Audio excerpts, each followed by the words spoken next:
ఆ చిన్నప్పుడు పండగలకి ఇంకెప్పుడైనా పిండి వంటలు చేసుకోవాలంటే పక్కింటోళ్ళని, ఎదురింటోళ్ళని బతిమలాడాల్సొచ్చేది. ఎందుకంటే మా అమ్మకి పెద్దగా పిండి వంటలు చేయడం వచ్చేది కాదు. కానీ నేను ఎప్పుడైతే వంటలన్నీ చేయడం మొదలుపెట్టానో ఇంక మెల్లిమెల్లిగా పిండి వంటలు చేయడం కూడా నేర్చేసుకున్నాననమాట. మొన్న మా చెల్లి వాళ్ళ ఇంటికెళ్ళినప్పుడు మురుకులు ఎలా చేయాలో చూపించాను కదా మా స్టైల్‌లో.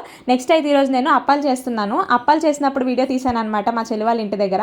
నా స్టైల్‌లో అప్పాలు ఎలా చేయాలో చూపిస్తాను రండి. ముందుగా ఒక మిక్సీ జార్‌లో అల్లం ముక్క, అలాగే అందులో 10 పచ్చిమిరపకాయలు, ఒక గుప్పెడు కరివేపాకు వేసి మిక్సీ పట్టేసి పక్కన పెట్టేసుకోవాలి. నెక్స్ట్ ఇక్కడ నేను కేజీ బియ్యపిండి తీసుకున్నాను. ఇందులో లైట్‌గా పసుపు, సాల్ట్, నువ్వులు, జీలకర్ర అలాగే గంట పాటు నానబెట్టి పెట్టుకున్న పెసరపప్పు వేసుకోవాలి. టేస్ట్ అంతా కూడా ఈ పెసరపప్పుతోనే ఉంటుంది.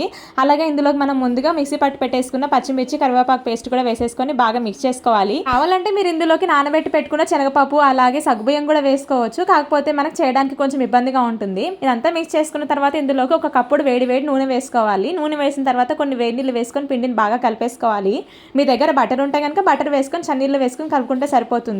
బటర్ లేకపోతే ఇలాగ వేడి నూనె వేసుకొని కలుపుకోవాలి. ఇది మరీ సాఫ్ట్గా కాకుండా కొంచెం గట్టిగా ఉండేలాగా చూసుకోండి. ఎందుకంటే అప్పాలు ఆరపడకుండా మెత్తగా రాకుండా ఉంటాయి. పిండినంతా కూడా చిన్న చిన్న ముద్దల్లా చేసేసుకొని ఇలాగ పూరి ప్లేస్ లో మనం చిన్న పూరిలాగా వత్తేసుకోవడమే. పెద్ద సైజ్ చేసుకుంటే అంతగా బాగుండవు, చిన్నగా అయితే బాగుంటాయి. పిల్లలు కూడా తినడానికి చాలా ఇష్టపడతారు. ఇలా చేసిన వీటిని వెంటనే డీప్ ఫ్రై చేయకుండా కొద్దిసేపు గాలి కారనిచ్చిన తర్వాత మనం ఆయిల్ వేసి డీప్ ఫ్రై చేసుకుంటే కనుక క్రిస్పీగా చాలా క్రంచీగా వస్తాయి. ఆయిల్ బాగా హీట్ ఎక్కిన తర్వాత వేడి వేడి నూనెలో వేసి డీప్ ఫ్రై చేసేసుకుంటే అప్పాలు రెడీ. నేనైతే ఇలా చేస్తాను, మరి మీరు ఎలా చేస్తారో కమెంట్ సెక్షన్ లో చెప్పడం మర్చిపోకండి. అక్క నెక్స్ట్ సిరీస్ ఏం స్టార్ట్ చేస్తున్నారని అడుగుతున్నారు కదా. నెక్స్ట్ సిరీస్ ఏంటో తెలుసుకోవాలంటే రేపటి దాకా వెయిట్ చేయాల్సిందే. వీడియో నచ్చితే ప్లీజ్ సబ్స్క్రైబ్.